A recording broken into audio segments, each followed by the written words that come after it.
Exam hall में एक सही फैक्ट और आप सीधा मेरिट लिस्ट में। नेशनल स्कीम्स एंड इनिशिएटिव्स को अब इतना सिंपल सुनोगे कि रिवाइज करते ही याद हो जाए। आपके यूपी पीसीएस और बीपीएससी एग्जाम के लिए सबसे इम्पोर्टेंट लेकर आए हैं आई दृष्टि ईयरली से। बिल्कुल एग्जाम फोकस्ड और पॉइंट टू पॉइंट। ये है ISPCS डिकोडेड चैनल, जहाँ सिर्फ सिलेबस ही नहीं करंट अफेयर्स भी डिकोड होते हैं। तो चलिए स्टार्ट करते हैं। पहला है विकसित कृषि संकल्प अभियान। Union minister for agriculture and farmers welfare Shivraj Singh Chouhan ने लीड किया विकसित कृषि संकल्प अभियान, जिसका शॉर्ट फॉर्म है VKSA। यानी ये एक गवर्नमेंट कैंपेन है जो एग्रीकल्चर सेक्टर को इम्प्रूव करने के लिए चलाया गया। ये एक 15 दिन का नेशनल कैंपेन था जो लॉन्च हुआ था 29 मई 2025 को। कहाँ से? पूरी उड़ीसा से।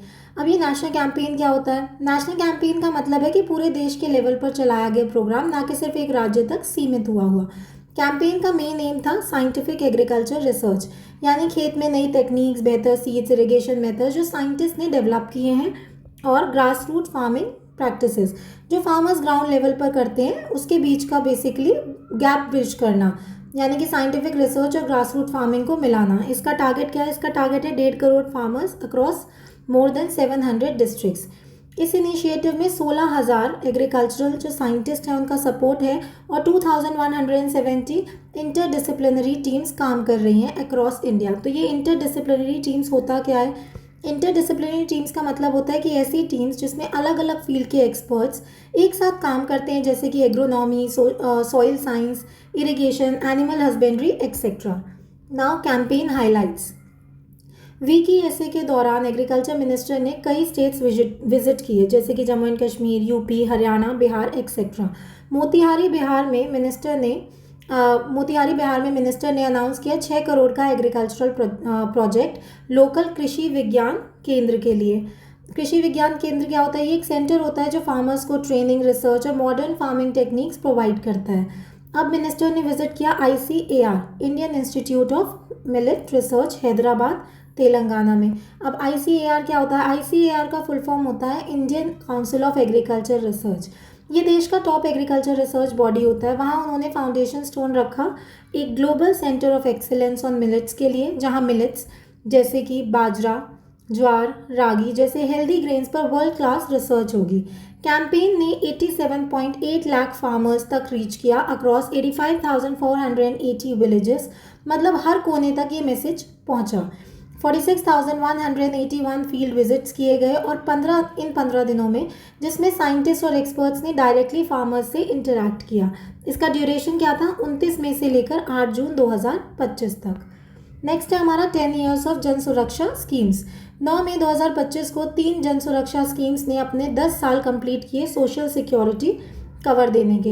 अब ये सोशल सिक्योरिटी कवर जो दिया हुआ है, ये होता क्या है? सोशल सिक्योरिटी का मतलब होता है कि गरीब और वनरेबल लोगों को फाइनेंशियल प्रोटेक्शन देना फ्यूचर के रिस्क के अगेंस्ट, जैसे कि death, accident, old age etcetera. यहाँ जो 3 स्कीम्स के नाम दिए हुए हैं वो है प्रधानमंत्री जीवन ज्योति बीमा योजना, यानी कि लाइफ इंश्योरेंस कवर, प्रधानमंत्री सुरक्षा बीमा योजना, यानी कि एक्सीडेंट इंश्योरेंस कवर। अब देखो नाम में ही है, जीवन ज्योति मतलब लाइफ, सुरक्षा मतलब एक्सीडेंट है। नेक्स्ट है अटल पेंशन योजना, इसमें पेंशन दिया है, मतलब obviously old age pension scheme है। ये स्कीम लॉन्च कब हुई थी? ये स्कीम लॉन्च हुई थी 9 मई 2015 को, इसीलिए अब 10 साल हो गए, क्योंकि क्या चल रहा है? 2025 चल रहा है।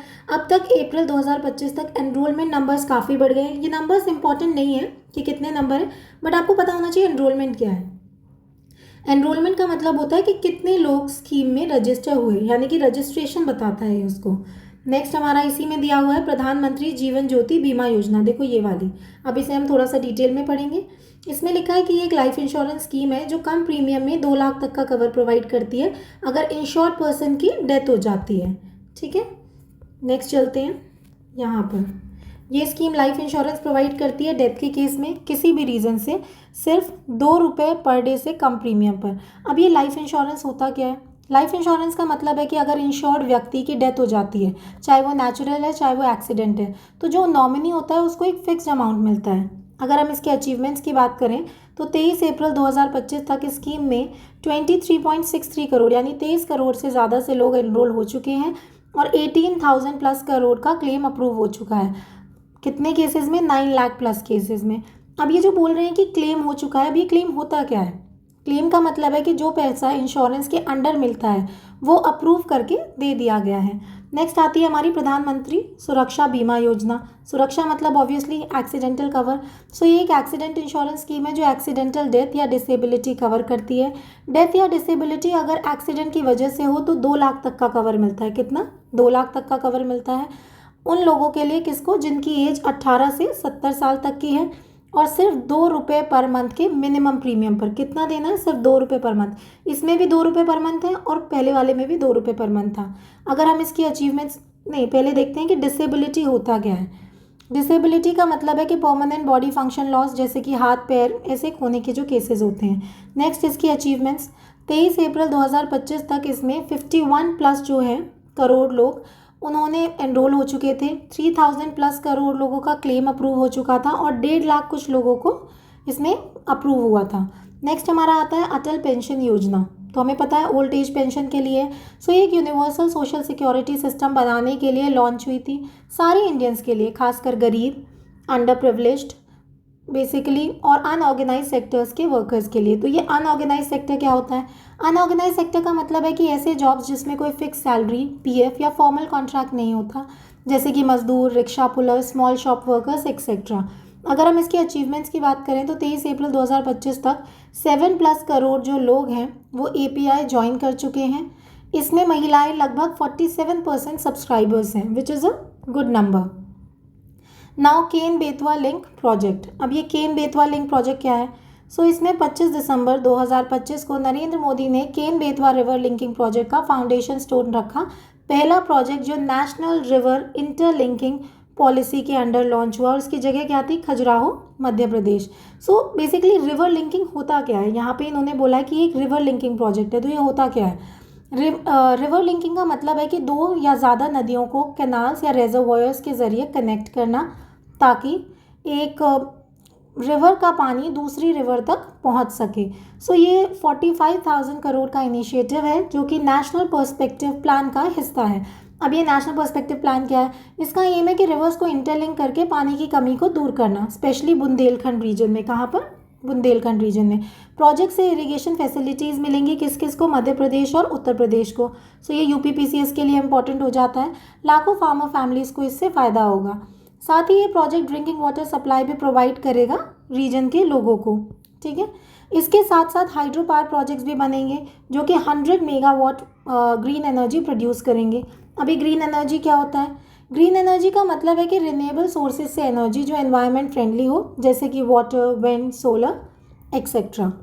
इसी का आगे कंटिन्यूस दे रखा है कि केन बेतवा लिंक प्रोजेक्ट। केन बेतवा का जो मेन पर्पस है, ये केन का जो रिवर का पानी है बेतवा तक ट्रांसफ़र करना। दोनों ही यमुना की ट्रिब्यूटरीज हैं। और ट्रिब्यूटरी का मतलब क्या होता है? ट्रिब्यूटरी का मतलब होता है कि छोटी नदी जो बड़ी नदी में मिलती है। सो यूपीपीसीएस और बीपीएससी दोनों के लिए ये जो गवर्नमेंट सोशल सिक्योरिटी स्कीम थी और रिवर लिंकिंग प्रोजेक्ट है, इन पर एमसीक्यूज बनते हैं फ्रीक्वेंटली। इनके आपसे लॉन्च ईयर पूछे जाएंगे, टारगेट ग्रुप, प्रीमियम, ये सारे फैक्ट्स पूछे जाते हैं। नेक्स्ट देखते हैं इसमें आगे क्या दिया हुआ है, लेंथ दी हुई है। सो इस कनाल की जो टोटल लेंथ है वो 221 किलोमीटर होगी। तो सबसे पहले कनाल क्या होता है? कनाल का मतलब है कि एक मैन मेड रिवर चैनल जो कि इरिगेशन, नेविगेशन या पानी ट्रांसफ़र करने के लिए बनाया जाता है। ये कैसा होता है? नेचुरल नहीं होता है, ये होता है मैन मेड। इसमें एक 2 किलोमीटर का टनल भी होगा जहाँ पे पानी अंडरग्राउंड पैसेज से गुजरेगा। अब ये टनल क्या होता है? टनल बनाने का रीज़न होता है कि जो माउंटेन्स हैं, जैसे कि माउंटेन्स, रॉक्स या कोई ऐसी जगह जिसे क्रॉस करना हो जहाँ सरफेस पर कनाल बनाना मुश्किल होता है, तो जहाँ कनाल नहीं बना सकते वहाँ पर हम टनल बनाते हैं। यहाँ पर लिखा है। फिर नेक्स्ट आता है कि ये एक नेशनल पर्सपेक्टिव प्लान के अंडर बनने वाला पहला प्रोजेक्ट है। तो ये नेशनल पर्सपेक्टिव प्लान है क्या? ये एक नेशनल लेवल पॉलिसी प्लान है जो रिवर्स को इंटरलिंक करके पानी का बेटर मैनेजमेंट और स्कैर्सिटी सॉल्व करने का एम रखता है। इंटरलिंकिंग ऑफ रिवर्स का मतलब क्या होता है? इंटरलिंकिंग ऑफ रिवर्स का मतलब होता है कि ज़्यादा नदियों को कनाल या रेजर्वॉयर के थ्रू कनेक्ट करना, ताकि एक नदी का एक्स्ट्रा पानी दूसरी नदी तक पहुंच सके। एनपीपी, ये जो नेशनल पर्सपेक्टिव प्लान है, ये ओरिजिनल प्लान 1980 में प्रिपेयर हुआ था और केन बेतवा इसका फर्स्ट ऑन ग्राउंड इम्प्लीमेंटेशन है। नेक्स्ट हमारा आ जाता है basically river linking project, static, current affairs दोनों के लिए इंपॉर्टेंट है। अगर हम पिछले 10 साल की बात करें तो उसमें केन बेतवा लिंक प्रोजेक्ट से रिलेटेड लॉन्च ईयर, एनपीपी का ईयर और टोटल कनाल लेंथ जैसे फैक्ट्स पूछे गए हैं। तो ये आपके लिए एक इम्पॉर्टेंट टॉपिक हो जाता है। नेक्स्ट हमारा आता है launch of cruise Bharat missile.